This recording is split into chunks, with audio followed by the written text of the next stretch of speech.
नमस्कार, मी संतोष पवार सर, संचालक Omkar career academy. या व्हिडिओ लेक्चरमध्ये आपण अत्यंत महत्त्वाच्या अशा बँकिंग क्षेत्रातील जाहिरातीची चर्चा करणार आहोत आणि विशेषतः ही जाहिरात जी आहे ही सर्व मराठी मुलांसाठी अत्यंत उपयुक्त आहे।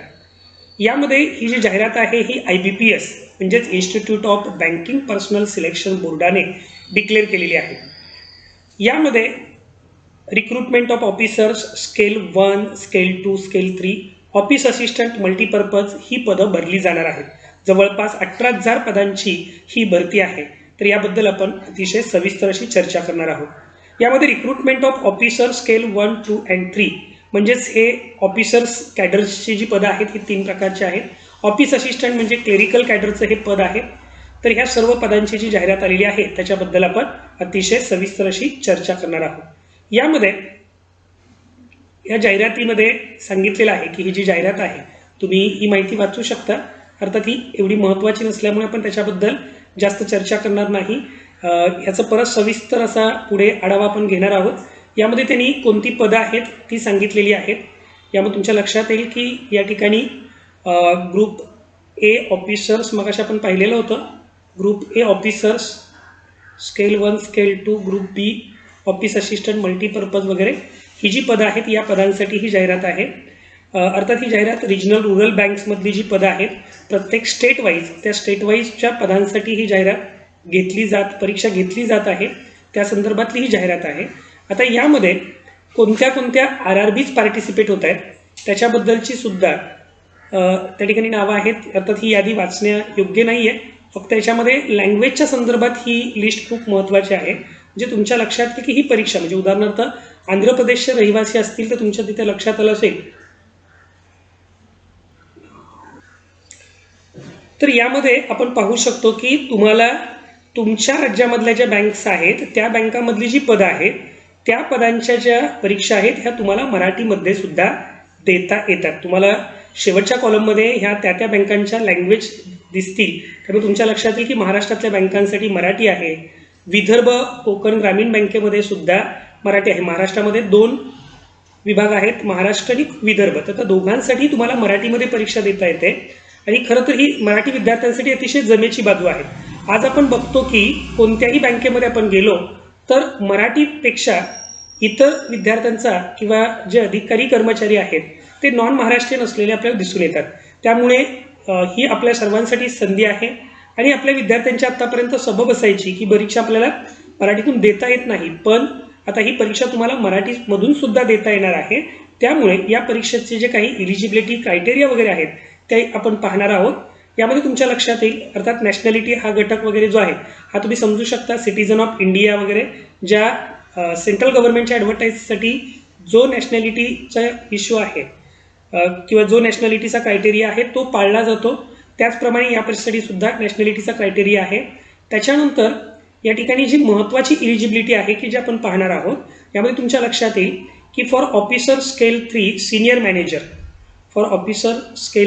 मॅनेजर मिनिमम एज तुमचं 21 इयर्स कंप्लीट असलं पाहिजे आणि बिलो 40 इयर्स 40 वर्षापेक्षा कमी असलं पाहिजे स्केल 3 सिनियर मॅनेजरसाठी।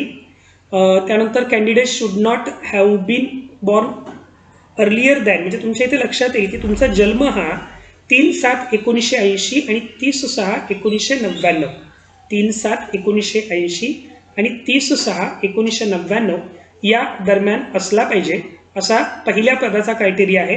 अर्थात या पहिल्या 2 पदांना बँकेमध्ये असणाऱ्या अनुभवाची सुद्धा गरज आहे। त्यामुळे जे आत्ता उमेदवार बँकेमध्ये कार्यरत आहेत अशांसाठी ही 2 पदं आहेत।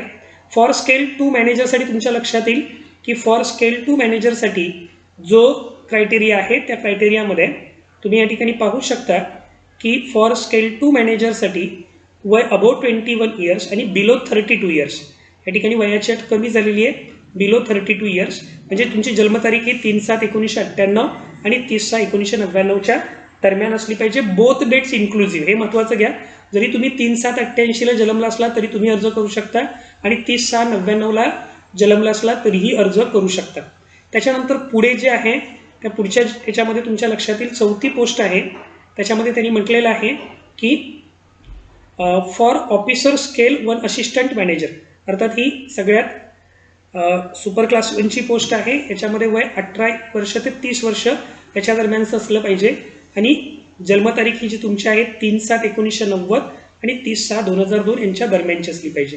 आणि जो क्लर्क कॅडरची जी पोस्ट आहे, या वरच्या तिन्ही पोस्ट ज्या आहेत या ऑफिसर कॅडरसाठी आहेत. क्लर्क कॅडरची जी पोस्ट आहे त्याच्यासाठी तुमचं वय हे 18 ते 28च्या दरम्यान असलं पाहिजे. जन्मतारीख ही 2/7/1992 ते 1/7/2002 यांच्या दरम्यान असली पाहिजे. अर्थात रिझर्वेशनच्या नियमानुसार जर तुम्ही शेड्यूल कास्ट किंवा शेड्यूल ट्राईबमध्ये असाल तर 5 वर्ष रिलॅक्सेशन आहे. ओबीसीमध्ये असाल, अदर बॅकवर्ड क्लासेसमध्ये तर 3 वर्ष रिलॅक्सेशन आहे. त्याच्यानंतर पुढे जे काही रिलॅक्सेशनचे एज रिलॅक्सेशनचे जे क्रायटेरिया दिलेले आहेत ते इतर सर्व परीक्षांप्रमाणे आहेत. ते तुम्ही जाहिरातीमध्ये अतिशय सविस्तर असे पाहू शकता. त्यानंतर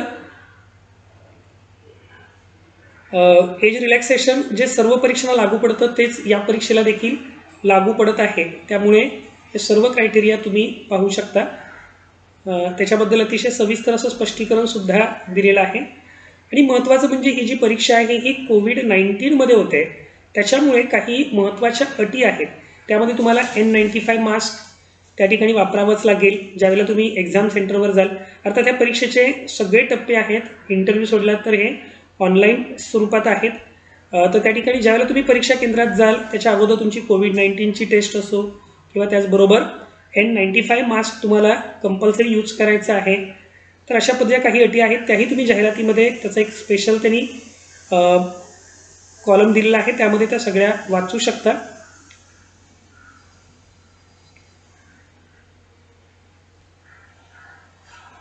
त्यानंतर पुढच्या भागामध्ये महत्त्वाची गोष्ट आहे, याच्यामध्ये हे सगळं तुम्हाला तुमच्या क्वालिफिकेशन संदर्भात एज रिलॅक्सेशनबद्दल प्रत्येक गटासाठी वेगवेगळी अशी माहिती आहे ती दिलेली आहे. तर त्याच्याबरोबर पुढे जो आपला महत्त्वाचा पार्ट आहे, एक सर्व्हिसमनसाठी वगैरे काय रिलॅक्सेशन असेल, काय असतील, तर त्या गोष्टी खूप सविस्तर आहेत. या प्रत्येक गोष्टीवर आपल्याला बोलता येणार नाही कारण त्याला बराच वेळ लागेल. आता याच्या पुढचं जे आहे ते एज्युकेशनल क्वालिफिकेशन आणि एक्सपिरियन्स ही अत्यंत महत्त्वाची गोष्ट आहे आपल्या परीक्षेच्या दृष्टिकोनातून. तर एज क्वालिफिकेशन आणि एक्सपिरियन्स हे जे आहे याच्याबद्दल आपण थोडीशी चर्चा करू. यामध्ये पहिला जो मुद्दा आहे तो म्हणजे office assistant multipurpose. Office assistant multipurpose हे जे पद आहे त्यासाठी बॅचलर्स डिग्री तुमच्याजवळ असली पाहिजे इन एनी डिसिप्लिन. बऱ्याच मराठी विद्यार्थ्यांचा हा गैरसमज असतो की आम्ही कॉमर्समधून शिकलो तरच आम्हाला बँकेची परीक्षा देता येते. अर्थात जरी तुम्ही कॉमर्समधून शिकला असला तरी बँकेत नोकरी लागण्यासाठी तुम्हाला IBPS, SBI, RBI या क्षेत्राच्या ज्या परीक्षा आहेत त्या परीक्षा द्याव्याच लागतात. RBI स्वतःची स्वतंत्र परीक्षा कंडक्ट करते, SBI स्वतःची स्वतंत्र परीक्षा कंडक्ट करते आणि इतर शासकीय बँकांसाठी IBPSची परीक्षा द्यावीच लागते. म्हणजे या ठिकाणी तुमच्या लक्षात येईल की इथे ही जी जाहिरात आहे यामध्ये जी तुम्हाला शिक्षणाची अट आहे ही बॅचलर्स डिग्री, म्हणजे अगदी तुम्ही BA असाल, BSc असाल, BCom असाल किंवा कोणतीही बॅचलर डिग्री असेल की जी रिकग्नाइज युनिव्हर्सिटीमधून तुम्हाला मिळालेली आहे, असे विद्यार्थी या परीक्षेला बसू शकतात. दुसरा महत्त्वाचा मुद्दा आहे तो म्हणजे प्रोफिशियन्सी लोकल लँग्वेज.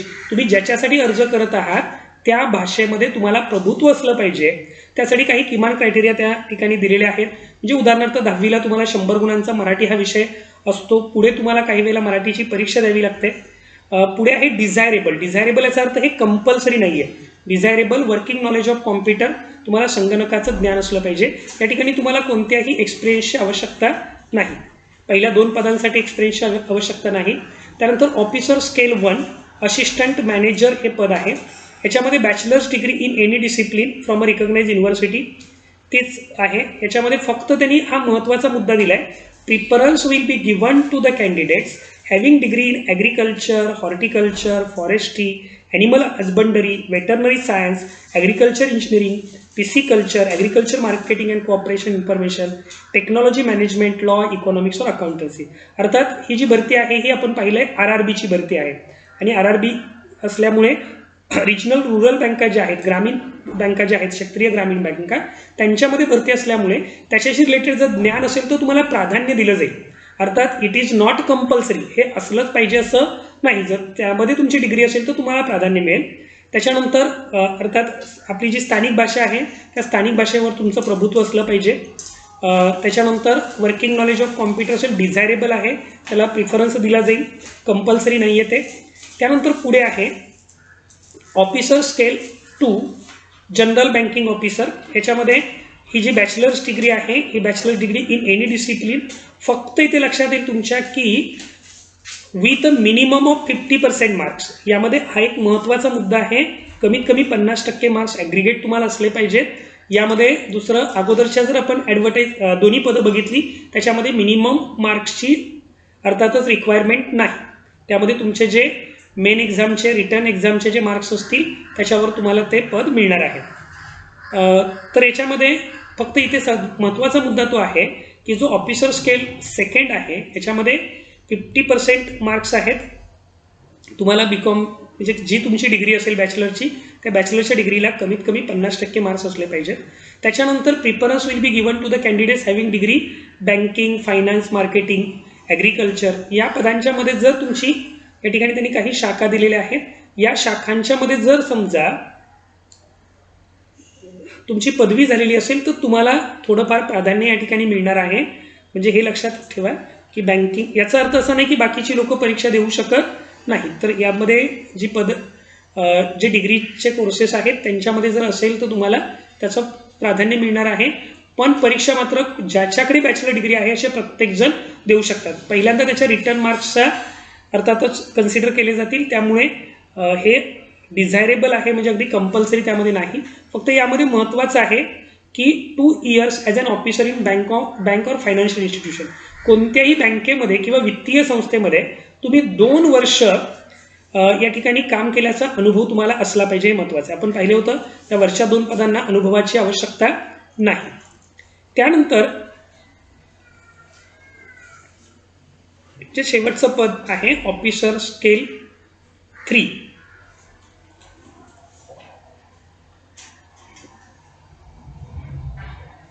तर यामध्ये तुम्ही पाहू शकता की या ठिकाणी अर्थात हे स्पेशल ऑफिसर असं आहे किंवा मॅनेजरचं पद आहे. याच्यामध्ये इन्फॉर्मेशन टेक्नॉलॉजी ऑफिसर IT ऑफिसरची ही पद आहे. आणि त्यामुळे इथे लक्षात ठेवायचं आहे bachelors degree from recognise university in electronics communication computer science. इथे मात्र सर्वच्या सर्व विद्यार्थी अर्ज करू शकत नाहीत. Information technology or its equivalent with a minimum of 50% marks.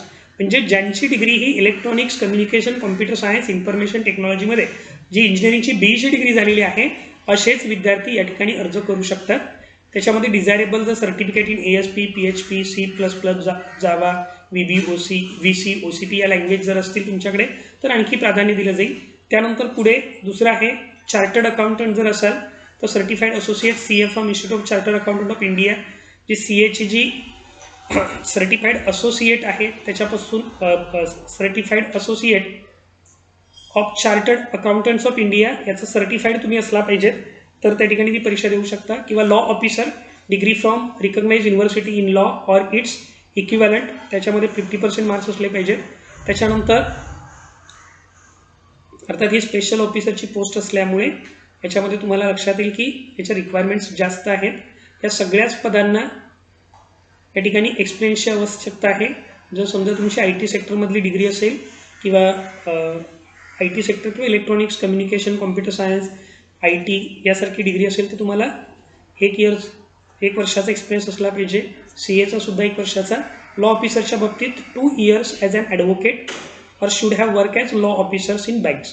2 वर्षाचा ॲडव्होकेट म्हणून किंवा तुम्ही लॉ ऑफिसर म्हणून बँकेमध्ये काम केलं असलं पाहिजे किंवा फायनान्शियल इन्स्टिट्यूशनमध्ये काम केलं पाहिजे, हा एक्सपिरियन्स आहे. किंवा तुम्ही ट्रेजरी मॅनेजर असाल जर एखाद्या शासकीय आस्थापनेवर तर त्या ठिकाणी तुम्ही तो अर्ज करू शकता. अशा पद्धतीने याच्या रिक्वायरमेंट ज्या आहेत या पदासाठी त्या आहेत. त्यानंतर पुढे आता यामध्ये आणखी काही गोष्टी ज्या आहेत यामध्ये तुम्ही वाचू शकता की ते पर्सेंटेज कॅल्क्युलेशन वगैरे कसं केलं जाईल वगैरे त्याच्याबद्दल तुम्हाला माहिती दिलेली आहे.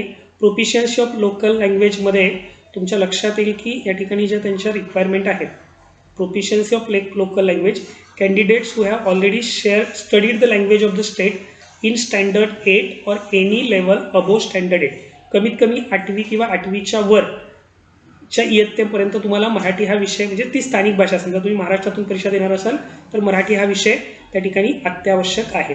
त्याच्यानंतरच्या भागामध्ये ॲप्लिकेशन चार्जेस दिलेले आहेत, म्हणजे ॲप्लिकेशनसाठी जी फीस तुम्हाला भरावयाची आहे ती किती असेल त्याबद्दल सांगितलेलं आहे.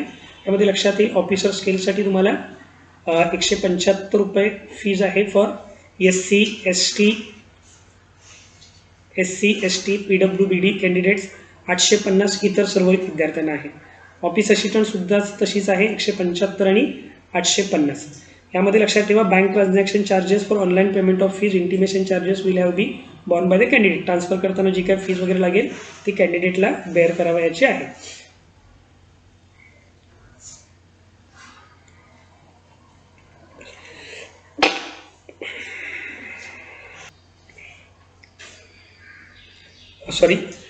यानंतर महत्त्वाचा मुद्दा आहे यामधला तो म्हणजे मोड ऑफ एक्झामिनेशन. एक्झाम परीक्षा कशी होईल, ऑनलाईन एक्झामिनेशनचे जे स्ट्रक्चर आहे त्याच्याबद्दल. यामध्ये तुमच्या लक्षात येईल की पहिला आपण जे स्ट्रक्चर बघत आहोत हे प्रिलिमिनरी एक्झामिनेशन ऑब्जेक्टिव्ह ऑफिसर असिस्टंटसाठी ही परीक्षा आहे. ऑफिसर असिस्टंट मल्टीपर्पज म्हणजे थोडक्यात क्लेरिकल कॅडरची जी पोस्ट आहे त्यासाठी. यामध्ये प्रिलिमिनरी एक्झामिनेशनसाठी म्हणजे पूर्व परीक्षेसाठी 2च घटक आहेत, रिजनिंग आणि न्यूमरिकल ॲबिलिटी. रिजनिंगचे तुम्हाला 40 प्रश्न, न्यूमरिकल ॲबिलिटीचे 40 प्रश्न, 80 प्रश्न आहेत. याच्यानंतर गुणसुद्धा याच्यासाठी 80 आहेत. 45 मिनिट आहेत, वेळ मात्र तुलनेने खूप कमी आहे. 80 प्रश्नांसाठी 45 मिनिटांचा कालावधी आहे. दुसरं महत्त्वाचं, यासाठी तुम्हाला सेक्शनल टायमर नाही आहे.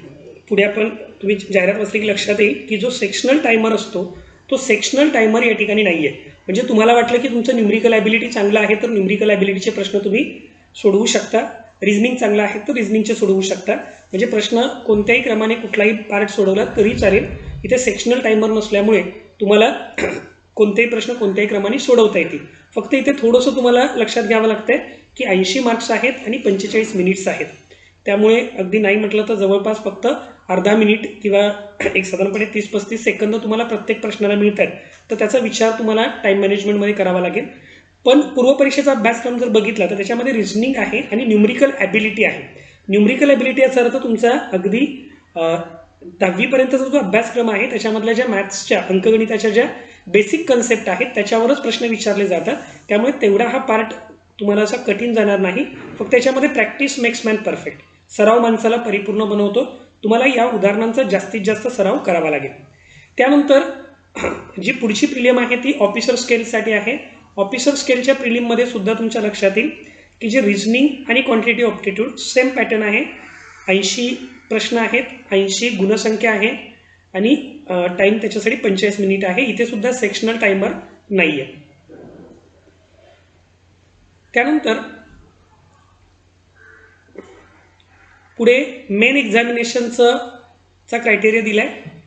याच्यामध्ये आणखी एक महत्त्वाचं लक्षात घ्या की खाली जी नोट दिलेली आहे, candidates for both post have to qualify in both. आता यांनी बोथ पोस्ट असं का म्हटलं तर या 2 परीक्षांसाठी तुम्हाला प्रिलिम एक्झाम द्यायचे. Candidates for both post have to qualify in both test by securing minimum cut off marks. म्हणजे या ठिकाणी तुम्हाला जरी सेक्शनल टायमर नसला तरी सेक्शनल कट ऑफ आहे. तुम्हाला जे काही रिजनिंग आणि क्वांटिटी ऑप्टिट्यूडचे 2 पार्ट आहेत या दोन्ही पार्टमध्ये कट ऑफ प्रमाणे मार्क्स मिळणं गरजेचं आहे. Adequate number of candidates in each category depending upon म्हणजे त्यावेळेचं जे काही मेरिट लागेल त्या मेरिटनुसार तुम्हाला ते मार्क्स मिळणं गरजेचं आहे. कट ऑफ अर्थात आत्ता निश्चित नाही आहे, तो त्या तुमच्या परीक्षेच्या सर्व विद्यार्थ्यांच्या गुणांवरून ठरविला जाईल. त्यानंतर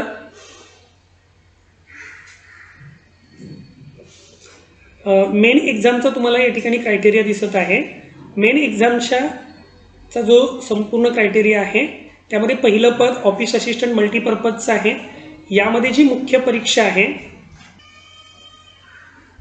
यामध्ये तुम्ही पाहू शकता reasoning, computer knowledge, general awareness आणि इथे हा सगळ्यात महत्त्वाचा मुद्दा आहे की या ठिकाणी तुम्हाला 4A आणि 4B म्हणजे इंग्रजी आणि हिंदी या दोन्ही भाषांपैकी किमान एकच भाषा निवडायची. जर तुम्हाला इंग्लिश कठीण वाटत असेल तर तुम्ही हिंदीसुद्धा निवडू शकता, पण अर्थात मराठी माध्यमाच्या मुलांसाठी ह्या दोन्ही भाषा तशा समानच आहेत. उलट इंग्रजीचा अभ्यास आपण स्पर्धा परीक्षेला केलेला असतो, त्यामुळे इंग्रजी भाषा निवडणं अधिक हिताचं ठरू शकतं. तरी पण ज्यांना इंग्रजी कठीण वाटत असेल असे विद्यार्थी माध्यम म्हणून हिंदी भाषा निवडू शकतात. पण हे गोष्ट की त्या ठिकाणी तुम्हाला जी हिंदी लँग्वेज निवडू शकता. पुढे न्यूमरिकल ॲबिलिटी आहे, पण यामध्ये एक गोष्ट लक्षात येईल तुमच्या की जे जास्त वेटेज आहे 50 मार्क्स जे आहेत हे रिझनिंगसाठी आहेत आणि त्याच्यानंतर 50 मार्क्स जे आहेत हे तुमच्या न्यूमरिकल ॲबिलिटीसाठी आहेत. म्हणजे 100 मार्क्स जे आहेत हे 100 मार्क्स तुम्हाला रिझनिंग आणि न्यूमरिकल ॲबिलिटीसाठी आहेत. यासाठी एकूण 80 प्रश्न तुम्हाला सोडवायचे आहेत. म्हणजे एका प्रश्नाला 1.25 मार्क 1.25 मार्क्स अशाप्रमाणे हे तुम्हाला त्या ठिकाणी 100 मार्क्स आहेत. बाकी कॉम्प्युटर नॉलेजसाठी 40 प्रश्न आहेत, पण मार्क्स मात्र 20 आहेत, म्हणजे अर्धा मार्क्सच आहे. जनरल अवेअरनेससाठी आणि लँग्वेजसाठी तुम्हाला 40 प्रश्न आणि 40 मार्क्स असे एकूण 200 गुणांचा पेपर आहे.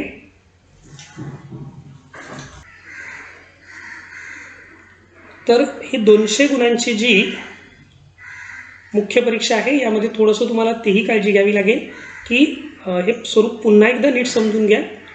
तुम्हाला या ठिकाणी रिझनिंगसाठी 50 मार्क्स आहेत, न्यूमरिकल ॲबिलिटीसाठी 50 मार्क्स आहेत, म्हणजे जे एकूण 100 मार्क्स जे आहेत हे रिझनिंग आणि न्यूमरिकल ॲबिलिटी म्हणजे मॅथ्स आणि रिझनिंगसाठी आहेत.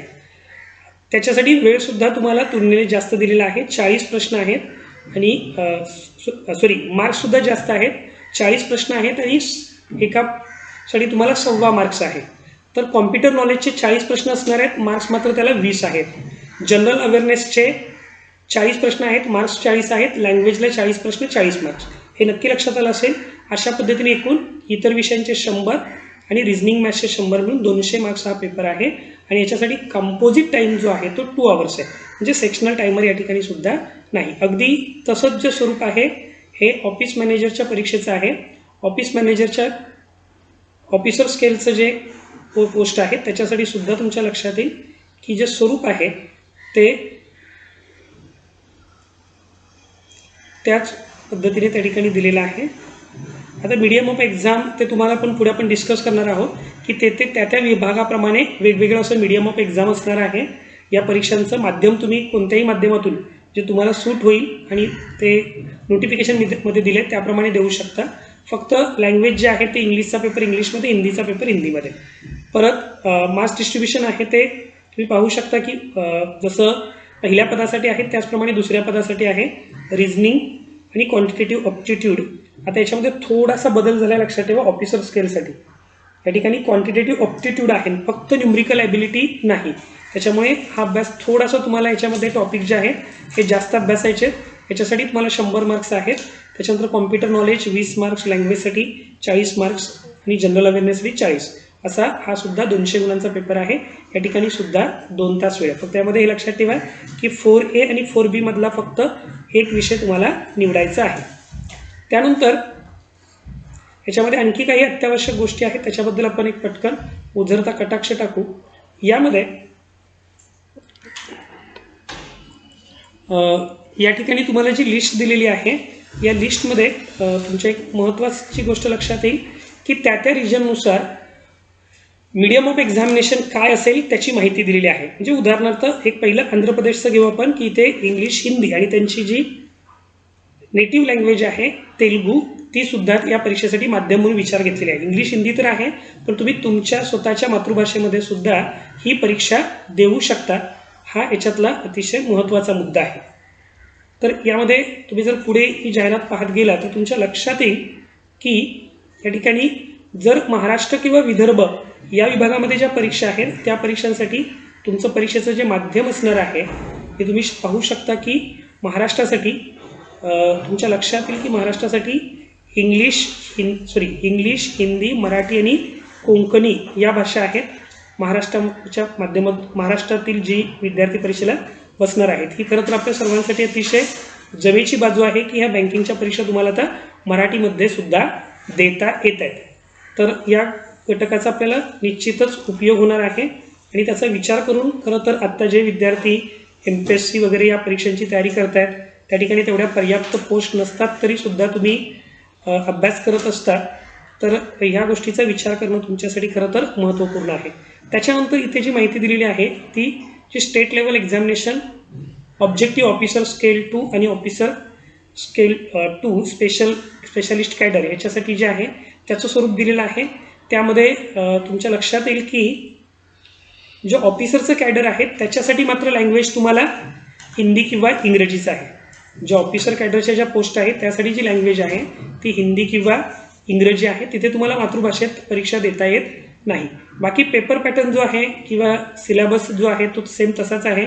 रिझनिंग तुम्हाला 40 प्रश्न 50 मार्क्स, कॉम्प्युटर 40 प्रश्न 20 मार्क्स वगैरे हे अगदी सर्व ठिकाणी सेम आहे. फक्त इथे माध्यम तुमचं इंग्रजी किंवा हिंदी असणार आहे. एकूण वेळ 2 तास आहे.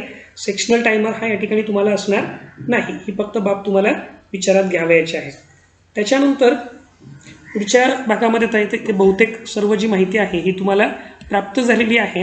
याच्यामध्ये ऑफिसर स्केलला सुद्धा अगदी त्याच पद्धतीने पेपर पॅटर्न आहे. म्हणजे ऑफिसरच्या ज्या जागा आहेत ह्या ऑफिसरच्या जागांसाठी तुम्हाला साहजिकच एक गोष्ट लक्षात ठेवायची की त्या ठिकाणी तुम्हाला माध्यम जे आहे ते इंग्रजी किंवा हिंदी, बाकी मुख्य परीक्षेचं जे माध्यम आहे ते अगदी तुमचं सेम असणार आहे. त्यानंतर आपण पुढे गेलो तर आपल्या लक्षात येईल की पुढे जे तुम्हाला प्रोसेस दिलेल्या आहेत यामध्ये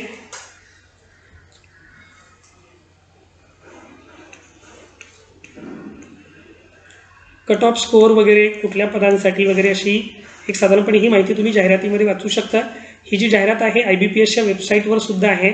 ओमकारकर अकॅडमीच्या टेलिग्राम चॅनलवर सुद्धा ती अवेलेबल आहे.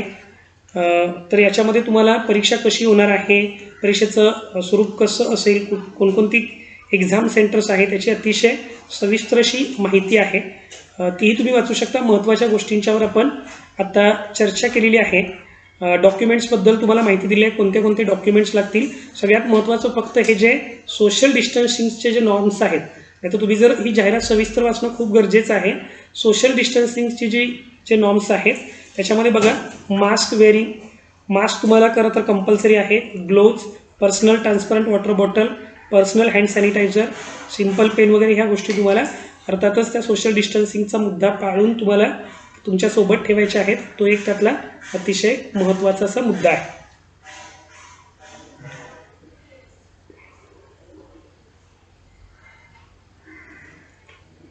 त्यानंतर तुम्हाला कॉल लेटर कसे येतील वगैरे काय,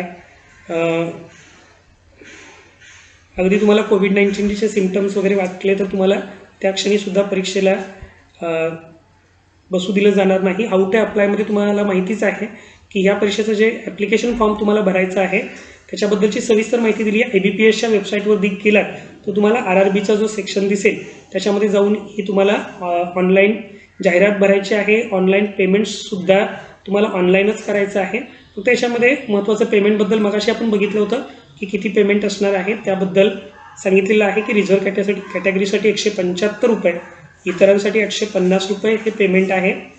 त्यानंतर याच्यात काही महत्त्वाचे डेट्स आपण पाहणार आहोत की ज्या परीक्षा दृष्टिकोनातून महत्त्वाचे आहेत. बरेच विद्यार्थी फॉर्म भरण्यासाठी अगदी अंतिम दिनांकापर्यंत वाट बघतात.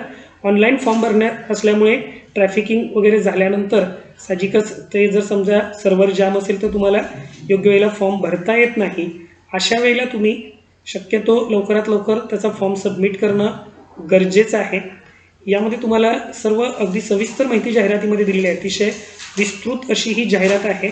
तर ही जाहिरात तुम्ही पाहू शकता. त्याच्यामुळे तुम्हाला सर्व माहिती मिळेल. त्याच्या डेट्स वगैरे पण तुम्हाला दिले आहेत. काही इन्स्ट्रक्शन्स आहेत त्या उमेदवारांसाठी आहेत. पण प्रत्येक विद्यार्थ्याने जाहिरात मात्र अतिशय सविस्तर वाचा. काही क्वेरी असतील तर तुम्ही मलासुद्धा विचारू शकता. याच्यामध्ये कॉल लेटर्स वगैरे. आता यामध्ये हा एक सगळ्यात शेवटचा मुद्दा आपल्या जाहिरातीमधला आहे. तो म्हणजे याच्या सर्व ज्या तारखा आहेत, ह्या डेट्स आहेत त्याच्यावर एक आपण नजर टाकू. याच्यामध्ये ऑनलाईन रजिस्ट्रेशन जे आहे ते तुमचं 1 जुलै 2020 म्हणजे कालच सुरू झालेलं आहे आणि 21/7/2020 पर्यंत. पेमेंटसुद्धा तुम्हाला 21/7/2020 पर्यंत करायचं आहे. तुम्ही हे जे कॉल लेटर आहेत ते 12/8/2020 डाउनलोड करू शकता. प्री एक्झाम जी आहे ती 24/8 ते 29/8 आहे. त्याच्यानंतर call letters for online examination August 2020 तुम्ही ती डाउनलोड करू शकता. ऑनलाईन एक्झामिनेशन प्रिलिमिनरी सप्टेंबर किंवा ऑक्टोबर 2020मध्ये होईल. त्याच्यानंतर रिझल्ट ऑफ ऑनलाईन एक्झाम हा ऑक्टोबर 2020मध्ये असेल. त्याच्यानंतर मी ह्या सगळ्या ज्या तारखा दिल्या आहेत टेंटेटिव्ह, ह्या तुम्ही या ठिकाणी तुम्हाला अगदी सविस्तर असं वेळापत्रक दिलं आहे. पण आता आपण बघतो की ह्या कोरोनाच्या पॅन्डेमिकमुळे कदाचित यामध्ये बदल ह्या तारखांच्यामध्ये देखील थोडाफार संभवतो, तो होऊ शकतो बदल. तर अशा पद्धतीने ही परीक्षेची जाहिरात प्रसिद्ध झालेली आहे. सर्व मराठी विद्यार्थ्यांसाठी ही अतिशय सुवर्ण संधी आहे की आपण प्रत्येक वेळेला पाहतो की बऱ्याच परीक्षा इंग्रजी हिंदीमध्ये असल्यामुळे आपली मुलं या परीक्षांची तयारी करत नाहीत. पण इथे तुमच्या लक्षात येईल की या ठिकाणी तुम्हाला ह्या परीक्षा ज्या क्लर्क कॅडरच्या वगैरे आहेत त्या मराठीमधून देता येत आहेत, बाकीच्या इंग्रजी आणि हिंदीमधून सुद्धा देता येत आहेत. तर तुम्ही सर्वांनी नक्कीच परीक्षेच्या तयारीला लागा. अधिक काही माहिती हवी असल्यास ओमकार करिअर अकॅडमीच्या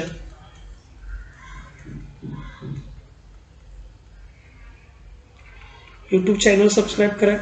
टेलिग्राम चॅनल तुम्ही जॉईन करू शकता किंवा अगदी माझ्या पर्सनल नंबरवर 9870480875 या नंबरवर तुम्ही मेसेज करू शकता. अर्थात मेसेज करा, बऱ्याचदा फोन रिसीव करणं शक्य होत नाही, त्यामुळे मेसेज करा. तुमच्या सर्व क्वेरीज ज्या आहेत त्या 100% त्याचं समाधान केलं जाईल. तर सर्वांना ऑल दी बेस्ट. थँक्यू.